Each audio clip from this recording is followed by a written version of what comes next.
Career setup के YouTube channel पर एक बार पुनः आप सभी का बहुत बहुत स्वागत है। आज की ये वीडियो उन छात्रों के लिए बहुत ही ज़्यादा इंपॉर्टेंट होने वाली है जो लोग आईटीआई कॉलेज में सरकारी टीचर बनने के लिए प्रयासरत हैं, इसकी तैयारी में लगे हुए हैं। आप तैयारी करने से पहले आपको सबसे पहले स्पष्ट इसकी जानकारी होनी चाहिए कि जो आपका आईटीआई कॉलेज में टीचर बनने की प्रक्रिया है वो क्या होती है, उसके लिए एज लिमिट क्या होती है, एजुकेशनल क्वालिफिकेशंस के तौर पर आपके पास क्वालिफिकेशन क्या होनी चाहिए। एक्सपीरियंस सर्टिफिकेट पर काफ़ी सारे डाउट्स आपको रहते हैं कि रिलेवेंट फील्ड का या कौन से फील्ड का जो कि एक्सपीरियंस सर्टिफिकेट अप्लीकेबल रहेगा। इसके अलावा सिलेक्शन का जो प्रक्रिया होती है वो रिटेन होती है, रिटेन एग्जाम के थ्रू से होती है या फिर मेरिट के द्वारा होती है। इन सब के बारे में इस वीडियो में मैं आपको डिटेल्स में बताऊंगा, तो इस वीडियो को पूरा लास्ट तक देखिएगा। ये वीडियो देखने के बाद कोई भी डाउट आपको इस भर्ती के संबंध में, यानी जो कि अलग अलग राज्यों में ये आईटीआई कॉलेज में टीचर बनने के लिए भर्ती चलती हैं, सेम यही प्रोसेस लगभग सभी राज्यों में 80% के आसपास होती है। बाकी 20% में कुछ जो कि नियमावली उसको स्टेट के अनुसार चेंज कर दी जाती हैं, बट 80% जो नियमावली होती हैं सभी राज्यों के लिए यही अप्लीकेबल होती हैं, जो कि आज की इस वीडियो में आपको बताने जा रहा हूँ। तो चलिए हम वीडियो स्टार्ट करते हैं। और अगर आप वीडियो पसंद आती है आपको, तो मैं आपसे रिक्वेस्ट करूंगा कि वीडियो को देखने के बाद चैनल को सब्सक्राइब जरूर करते जाइएगा तथा साथ में मेरे व्हाट्सअप और टेलीग्राम ग्रुप से भी जुड़ जाइएगा, जिसका कि लिंक आपको इस वीडियो का डिस्क्रिप्शन बॉक्स में मिल जाएगा। सबसे पहले देखिए, आईटीआई में जो टीचर्स बनते हैं उनको अलग अलग राज्यों में अलग अलग नाम से जो है कि बोला जाता है। जैसे कि आईटीआई टीचर्स को ट्रेनिंग ऑफिसर या अनुदेशक, इन दोनों नाम से बोला जाता है। कुछ कुछ राज्यों में अनुदेशक और कुछ राज्यों में ट्रेनिंग ऑफिसर के तौर पर बोला जाता है, बट जो पोस्ट होती है एक ही पोस्ट होती है, इसलिए यहाँ पर मैंने दोनों नाम लिखा हुआ है। अब इसके लिए जो एलिजिबिलिटी क्राइटेरिया के तौर पर सबसे पहली जो एलिजिबिलिटी है नागरिकता, यानी एलिजिबिलिटी, तो एलिजिबिलिटी के तौर पर भारत का नागरिक हो, तिब्बती शरणार्थी हो जो कि भारत में अस्थायी निवास के उद्देश्य से 1 जनवरी 1962 से पहले आया हुआ हो, यानी इंडिया में रह रहा हो, भारतीय मूल का ऐसा व्यक्ति जो भारत में अस्थायी निवास के उद्देश्य से Pakistan, Burma, Sri Lanka, Kenya, Uganda और तंजानिया से आया हुआ हो। ठीक है, तो ऐसे कैंडिडेट्स इसको एलिजिबल हैं अप्लाई करने के लिए। ये जो नियमावली है मैं उत्तर प्रदेश अनुदेशक भर्ती के 2022 के नियमावली के हिसाब से बता रहा हूँ।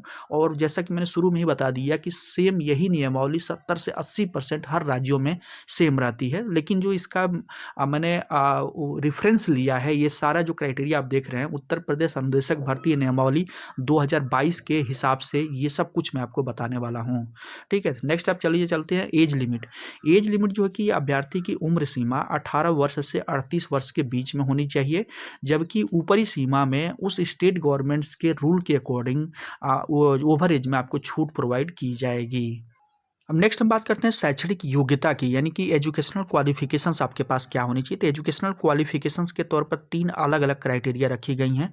सबसे पहली जो क्राइटेरिया है, एनटीसी या फिर एनएससी सर्टिफिकेट हो सुसंगत व्यवसाय में, यानी कि नेशनल ट्रेड सर्टिफिकेट यानी आईटीआई, या फिर आईटीआई के बाद आपने अप्रेंटिसशिप किया हुआ है, एनएससी सर्टिफिकेट यानी नेशनल अप्रेंटिस सर्टिफिकेट हो।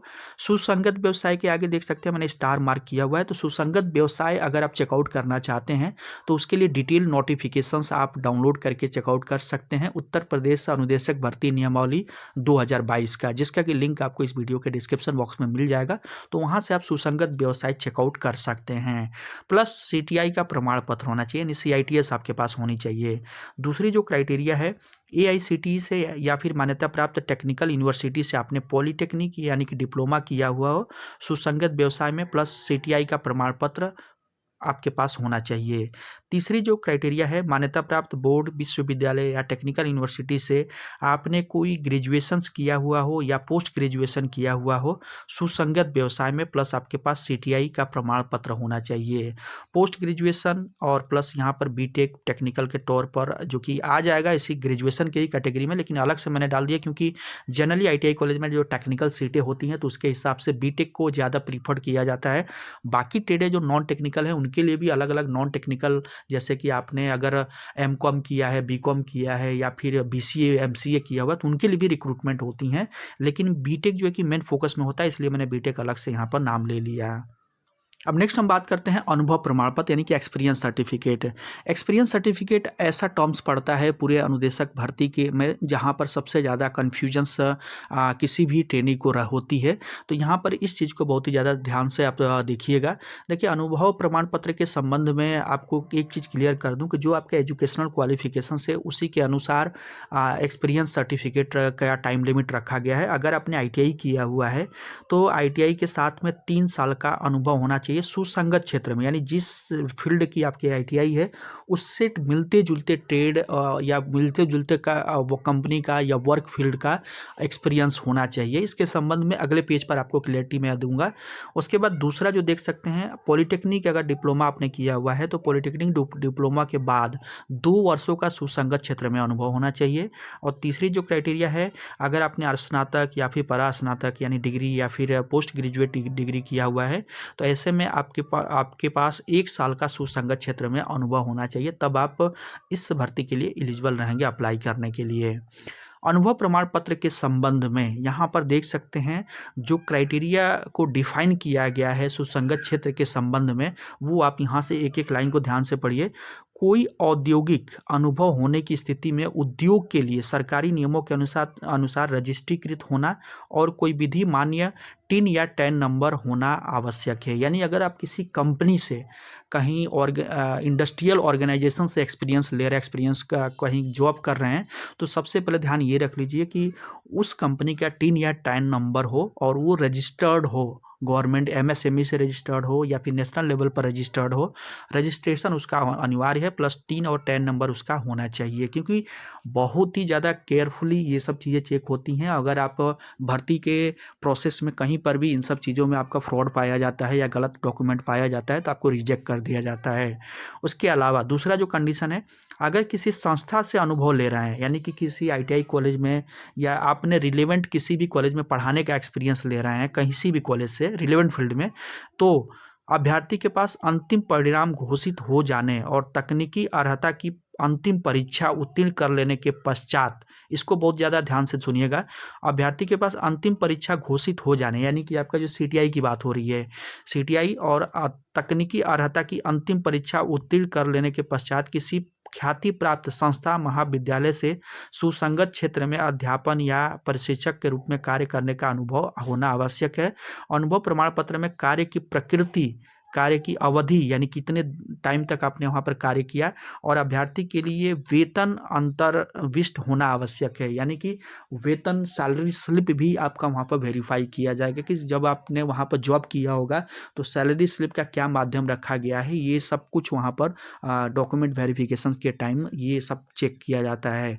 तो आप यहाँ पर समझ गए होंगे, अगर आपने वर्क एक्सपीरियंस जो लिया हुआ है, अगर किसी इंडस्ट्रियल कंपनी का लिया हुआ है तो ऐसे में टिन या टैन नंबर हो और साथ में कंपनी रजिस्टर्ड हो, और आपने अगर पढ़ाने का कहीं एक्सपीरियंस लिया हुआ है तो आपका जो लास्ट टेक्निकल परीक्षा पढ़ाई जो आपने किया है उसके बाद का पढ़ाने का एक्सपीरियंस होना चाहिए। और उसके बाद ये आपको ध्यान रखना है कि कार्य की प्रकृति क्या है, यानी किस फील्ड, अगर ऐसा तो नहीं कि आपने ITI या CTI किसी दूसरे ट्रेड से की और पढ़ाने का काम आप किसी और ट्रेड से कर रहे हैं वहाँ पर एक्सपीरियंस के तौर पर, तो ऐसे में आपको रिजेक्ट कर दिया जाएगा। कार्य की अवधि क्या है और आपका सैलरी स्लिप होना मस्ट है।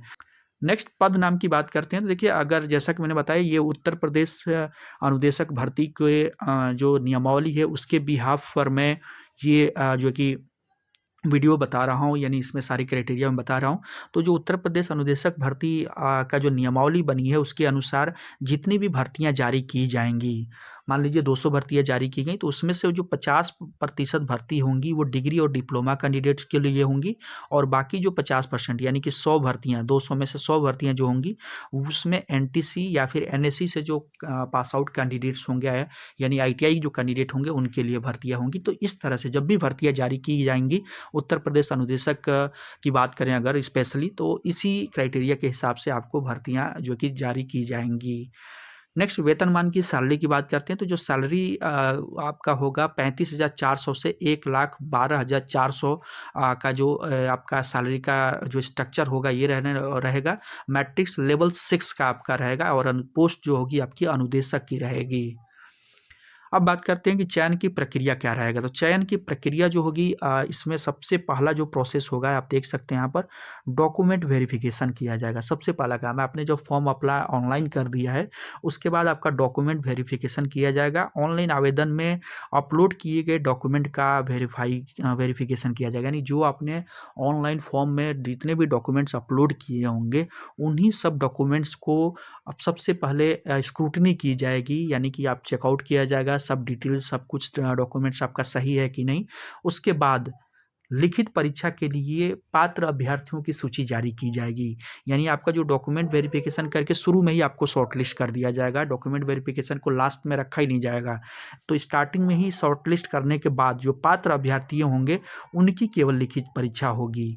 ठीक है, ये ध्यान रखिएगा। और उसके बाद जो लिखित परीक्षा होगी उसमें वो 100 अंकों की होगी और प्राप्त अंकों का 80% अभ्यर्थी को दिया जाएगा। ये जो 100 अंकों की परीक्षा होगी इसके लिए टोटल आपको 2 आवर्स का टाइम दिया जाएगा और इसमें से 80% जो है कि अभ्यर्थी को दिया जाएगा। जितना भी अपने मार्क्स अचीव करेंगे उसका 80% आपको प्रोवाइड किया जाएगा।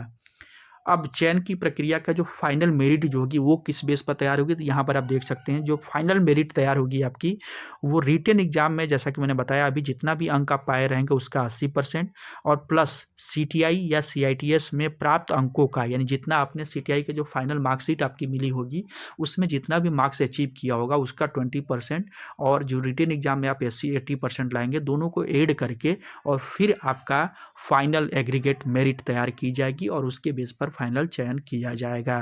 तो उम्मीद करता हूं इसमें जो भी मैंने प्रोसेस बताया इसके द्वारा सारी अंडरस्टैंडिंग आपको अनुदेशक भर्ती के संबंध में आ गई होंगी। इसके बावजूद भी किसी भी पॉइंट पर कहीं पर भी आपको कोई डाउट्स है तो आप हमसे कमेंट करके सवाल कर सकते हैं, मैं उसका रिप्लाई देने की पूरी कोशिश करूंगा।